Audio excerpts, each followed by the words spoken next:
Good morning, everybody, and thank you so much to Amy Dans for inviting me to come and speak for you guys this morning as part of her Magic Momentum series. Shall we call it a series? Which has been amazing as always, full of value with Amy. She's always getting the best people, wink wink, to come and to speak. So I'm so glad that she asked me to come in as well, because she's heard me speak about this subject before and she knew that it would be helpful to her audience, especially some of her clients who are doing the whole thing when it comes to social media content, feeling consistent, and they've got the audience there, but then the next step is actually turning them into buyers, into clients and customers. So just before I get started, I've got three steps that I'm going to talk you through today that you can implement right now, and then you'll see a difference that are going to help you get the sales basically. But what I will say, just a little disclaimer, if you implement these 3 steps right now, it will take a bit of time for it actually to come, because I work on a basis where I believe that 2 weeks of consistent action can make or break your business, and that is on both sides of the scale, whether you're consistently taking action in your business to make things happen or whether you're not, which are going to derail the business. So this is kind of the theory that I have, and that's all from experience. Hi Jan, how did I know you'd be here? So just before I start, I'm just going to really quick introduction to myself. Amy's already introduced me anyway. Basically, I run 2 businesses, both product and service, so I get the best of both, so I can help you with the best of both. I've run my keepsake business, which is a handmade product business, for nearly 8 years. Be 8 years in May, can't believe it. And I make memory keepsakes from clothing, so I'm actually doing it today. I've got 2 on my desk ready to be sewn together. So I transform their clothing into memory bears, cushions and blankets. Unfortunately, I don't have one to show because they've all been collected. I get a lot of local custom. So I do that, and I've done that for nearly 8 years. And my journey in this business, hi Stacey, is that it's taken me, oh hi Janine, a few familiar faces there. It took me 6 years to make any money from this business. And I shout that from the rooftops, and I don't do it in a way because it's a negative thing to say. I share it because that 6th year, my journey and what I did to turn it round, and I turned it round in literally 4 months, is so crucial. And then what I did, I implemented in my second business, which I started last year in 2021, and I can see the difference in the journey, which is just amazing, and my own growth as well. And actually, if you're interested in finding those out, exactly what steps I did to actually do that, I'm sharing that in a free masterclass on Friday, so just thought I'll squeeze that in there. It's called the Steps to Consistent Sales Masterclass. It's exactly the blueprint that I use, the formula, whatever you want to call it, the steps that I took to build my first business, and then I repeated it for my second business. And in my first business, it scaled me in 4 months from nothing to 1k months, consistently as well, which is why I call it the Steps to Consistent Sales Masterclass. So if you're interested in that, all you need to do is sign up for my free challenge. We're actually on day 2 today, so I'll just pop the link in the comments. So day 2 today, we're working on social media. Day 3 tomorrow is on sales, and then on Friday we've got the Steps to Consistent Sales Masterclass. So go check it out, and feel free to catch up on day 1, which was all around mindset. So my second business, I started it last year because I felt a need to help women in business to basically avoid that journey that I've been on, feeling overwhelmed, not knowing what to do next, feeling like you've got all these pieces of the puzzle for your business everywhere and you just don't know how to slot them into place. So I help, and I've had to do this for myself because my family's like, my life is crazy, to be fair. My husband's got a disability, so he literally at the moment has got appointments every other day at the doctor's or the hospital or somewhere because of that. And he has regular falls, accidents, so that affects us. My middle child has behaviour problems. He's been through the autism process, not got a diagnosis, and we're going through it again. And I have 3 children anyway, so having 3 children as a mum is just a challenge anyway, all under 9. And then I've had mental health struggles, I've been in and out of work, changed jobs, shaken things up, everything. The last 10 years of my life's been absolutely mental. So obviously that can be quite destructive. So I have to stay on top of things, and I have to stay on top of my self-care and my business so that I can keep doing what I love and make more money doing that. And part of that is being organised. So I help women to get organised so that when you do that, you reduce the overwhelm, you reduce the workload that you're giving yourself, and things become more manageable. And my specialisation is that a word? I specialise in social media, marketing and sales. Just over the last few years, I've done courses, I've done absolutely, you name it, I've done it. I've done absolutely loads, but I've also implemented it as well. So I share based on my experience and based on what I've learned in both my product and my service-based business. So that's my background to who I am. So now I'm going to get into the tips for transforming your audience and your lurkers into hot leads, hot buyers. So when we do this, and sometimes people can be lurking, they don't comment. This is such a common thing. It's happened to me, and it's actually happened to one of my clients that I coach one-to-one. So what these kind of lurkers are, so I think it's good to think about what they are at first, is they're the people that you don't see that are watching you, and there's always people that are watching. So the stats on your insights, yeah, it's good to note them. The people that are engaging, yes, it's good to recognise them, but there is also people watching that you don't know about. Because when you go live, it doesn't register everybody that watches. There is a way to watch of live without it being registered. So some people that don't physically open up the live, they're not going to count on the stats. So those are the people that you don't see. Those are the people that are watching. People will be watching your stories that you don't notice. People will be reading your posts, especially on your profile, because there's no insight into that. In your groups, on your pages, we don't really get a whole picture of who's watching. So when you put content out there, have that in mind, that your ideal client is watching, your dreamy client is watching, the people you want to work with. So when you put that content out there, make sure you're speaking directly to them. Now, obviously, if you've got any struggles with content tips, Amy's your girl, you want to go speak to her. But we want to take it that one step further. Hi, Elaine, nice to meet you.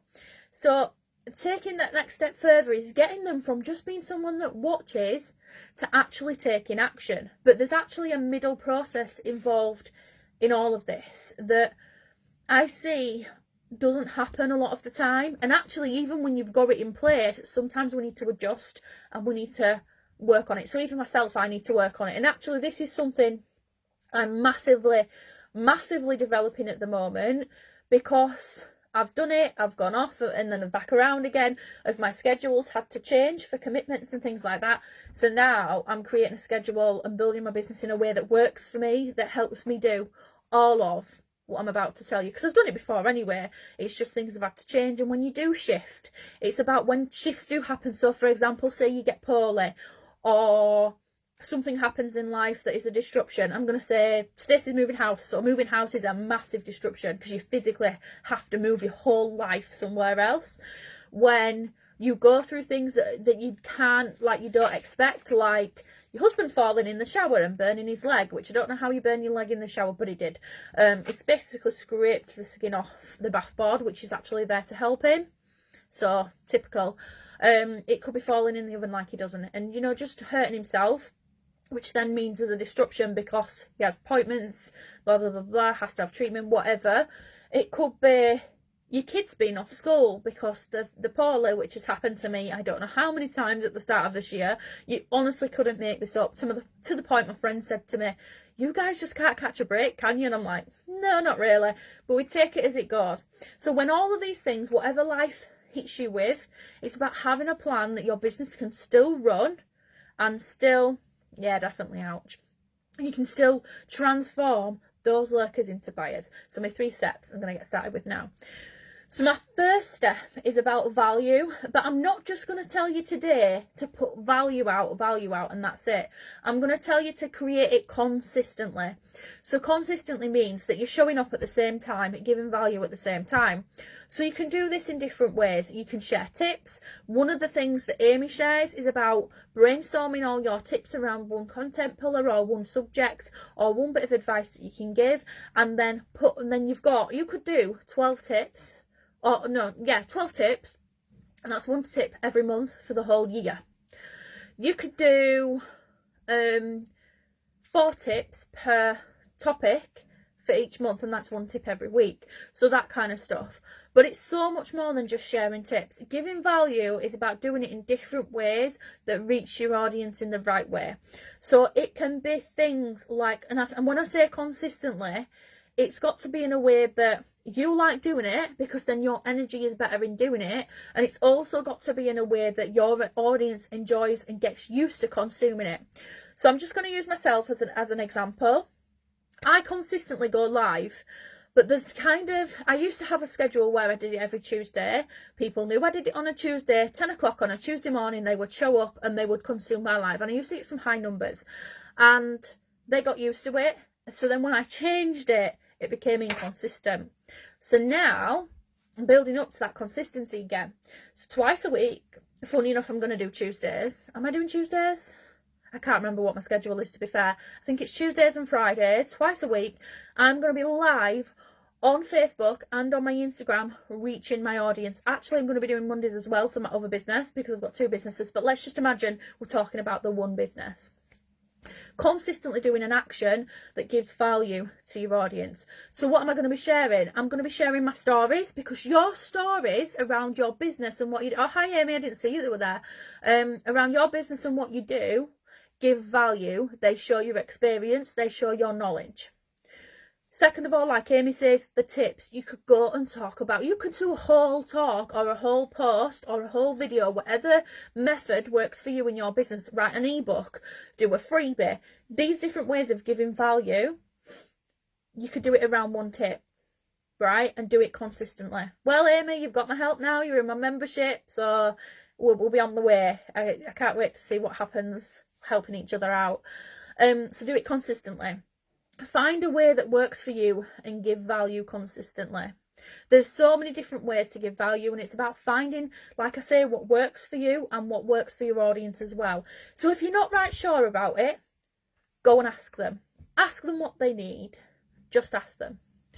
If you struggle with it, use groups like this one, or come into my free group. I'll pop a link in a second. Come into my free group and come and ask. And the people and the community is there that you can reach out to. Or go one step further if you can and speak to someone like me or Amy, or book a call with someone like me and Amy who can nail that strategy down for you and make it happen, so that you are delivering to your audience. So when you're working with an audience and you've got these people watching and these lurkers, it's all about serving them. It's totally about serving them. So it's really, really important to think about that. So think about, like, if you do anything after watching this live and you think, ask yourself, do I serve my audience on a consistent basis? Are you giving them a way to see your value and what you can help them with? So if I look at both my businesses, in my keepsakes business, no, I'm not doing it. And I know this is an issue, so I'm working on that. I used to, but then I did the second business. I got really, really busy, and it's plummeted. So I know I need to work on that and get that consistency back up. My coaching business, absolutely. I'm live every single week without fail, giving like a free masterclass tips and sharing value, just like I'm doing now. And you can do it in other communities as well.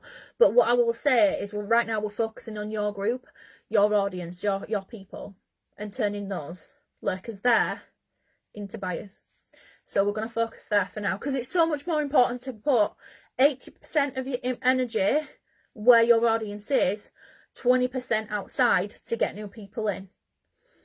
So that's tip number one, all around value. So think about, go away and brainstorm, how can you add value to your audience?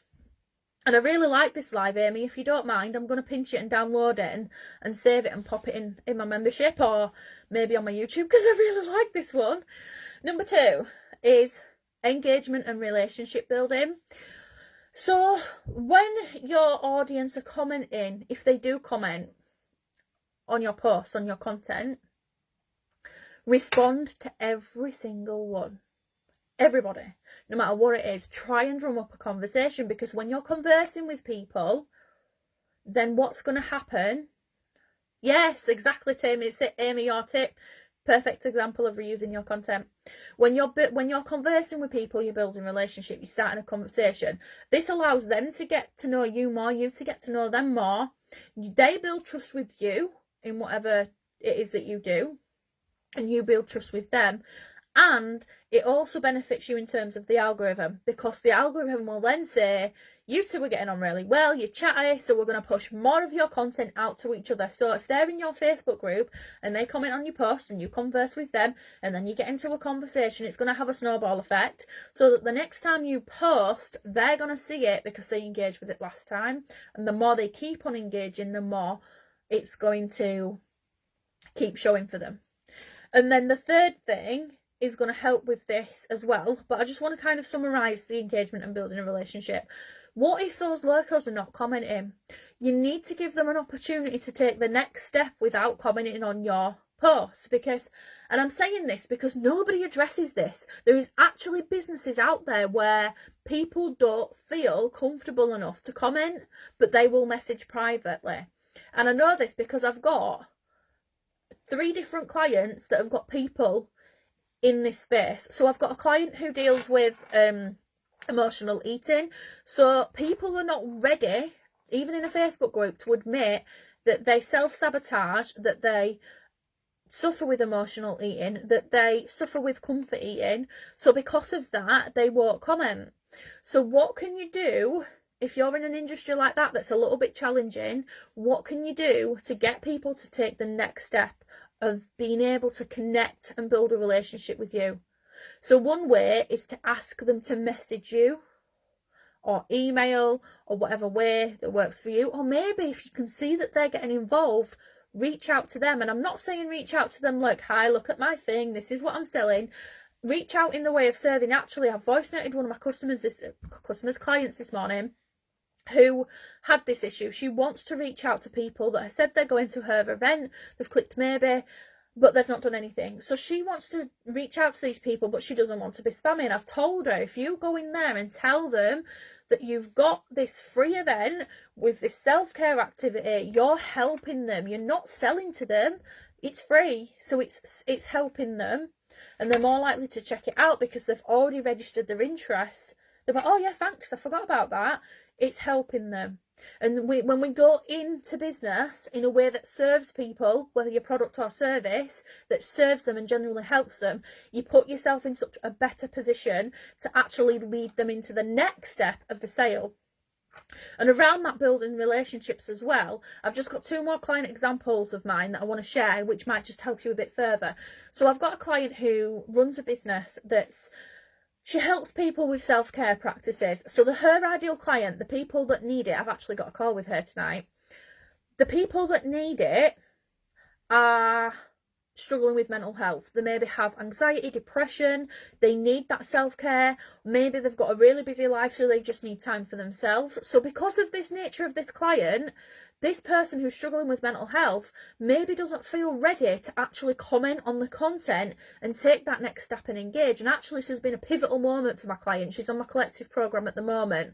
And last weekend, she said she's actually accepted the fact that her ideal client just doesn't comment. She gets inboxes all the time. She gets WhatsApp messages from people that have consumed her content because she's giving value and said, I really enjoyed that. So it shows how effective giving the value in the right way actually can be to help build the relationship, because they've reached out to her after and they've messaged and they've connected with her, and she's actually got bookings just from giving value. She's not actually sold anything. They've just said, I love that, can I book that with you? Because she's done a sample of what she does on a live video. So that's just another example of how it can be done. It's another one of my clients. Who was the other one? I've got another client who, this kind of involves clarity, and clarity is going to lead into my third step, who, she is a parent coach. And a lot of people, a lot of parents, I know this because I am one, I know this because I'm working with her, so I coach her, she coaches me, and a lot of parents believe that they only need a parent coach when their child has got behavioural problems, but that's not true. You might need a parent coach if you're feeling stressed as a parent, so it's not just the behavioural problems, and it's not just parents of like additional needs children, or it might be sleep that's the issue.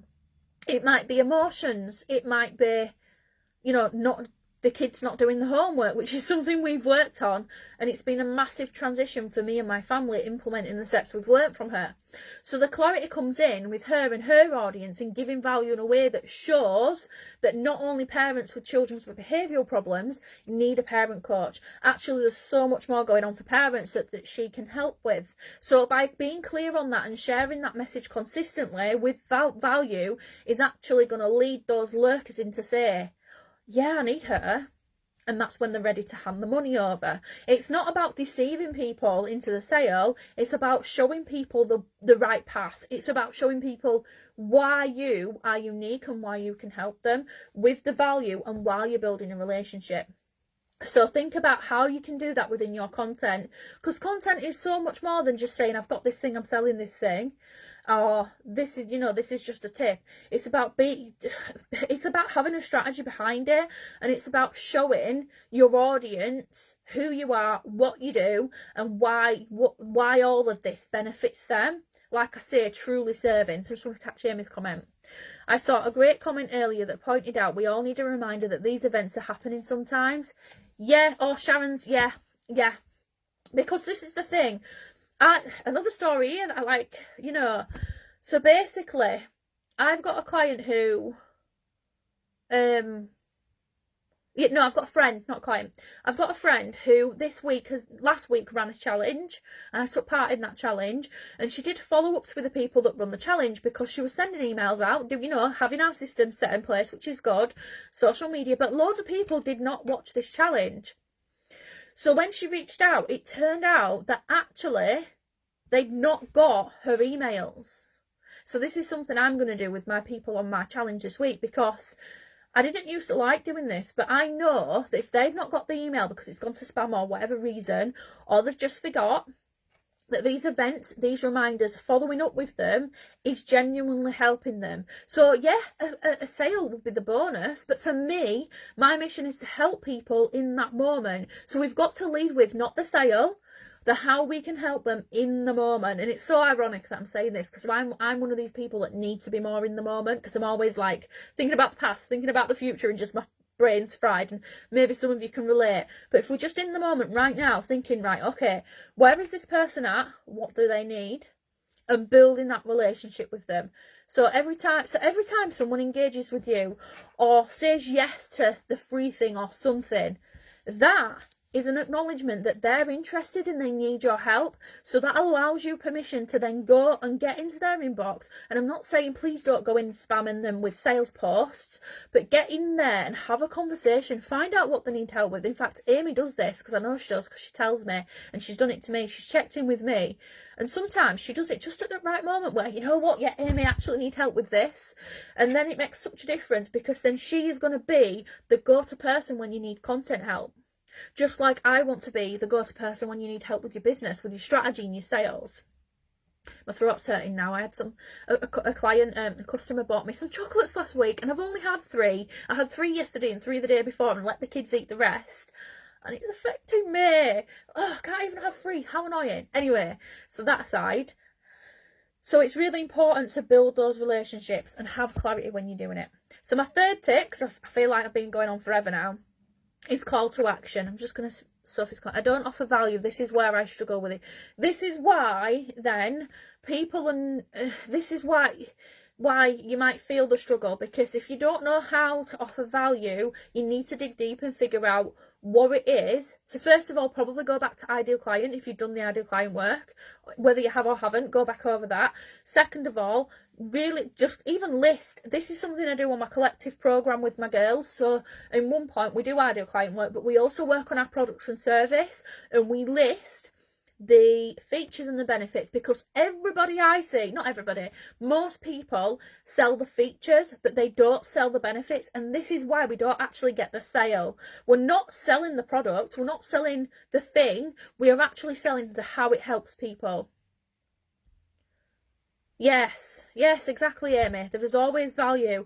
I can think of, I've had a client who sells wax melts, And I've talked to her about this, and she struggled with exactly the same thing. So we painted this picture of a worn out mum at the end of the day that's just been at work and then just wants to relax. And she wanted to give people the opportunity to have a bit of self-care. And within that self-care, it included sitting down with a book and having a wax melt burning by the side. So painting a picture like this, and that feeling, that relaxing feeling, that smell that you're going to smell, and what that situation is going to look like, going to feel like. We sell the feeling, not the idea of having the wax melt.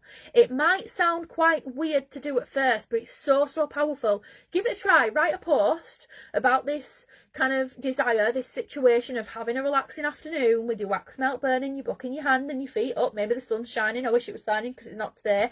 And paint that picture and see what happens. And doing it consistently and giving value that way can massively be beneficial.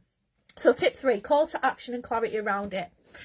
The amount of times that people say, nobody's engaging, nobody's asking questions, nobody's sending me messages, nobody's clicking my links. The 100% of the time it's because there's no clear call to action. So people think just by asking a question, that's a call to action.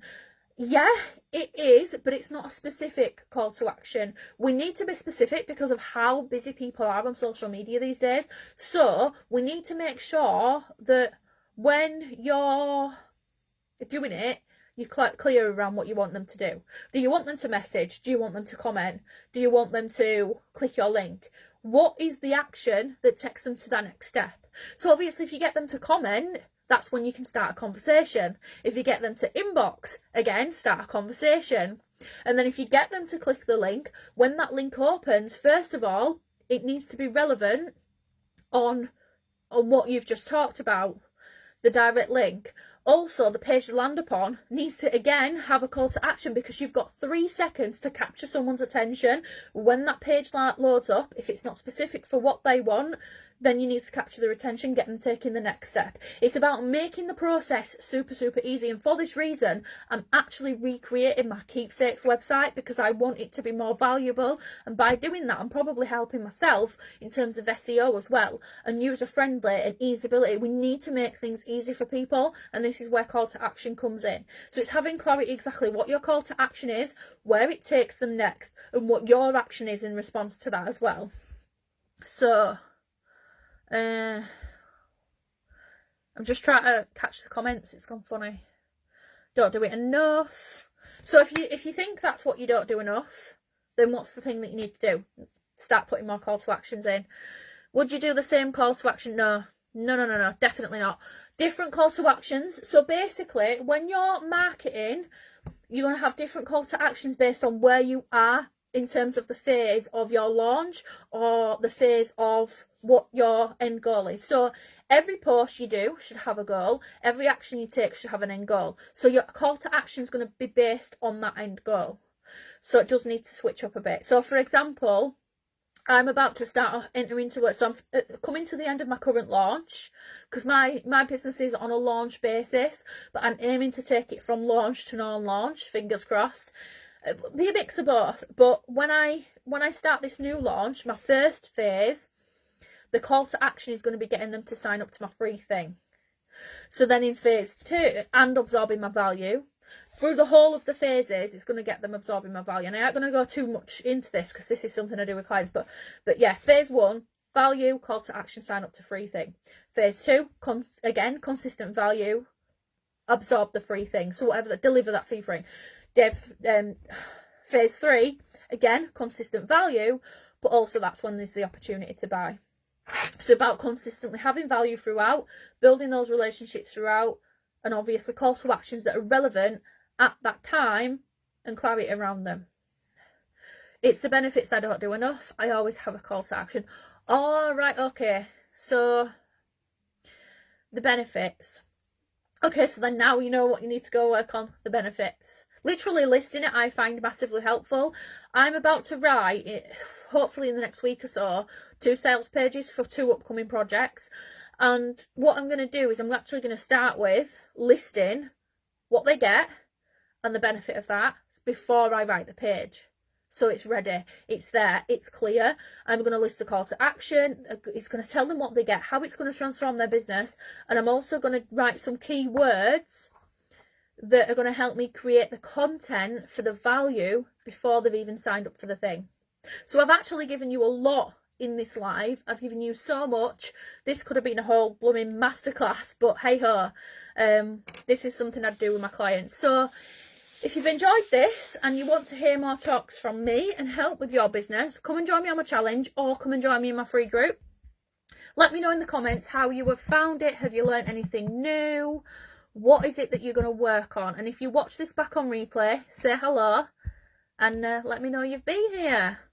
So I'm just popping the link for my free group where I'm going to have live trainings every week.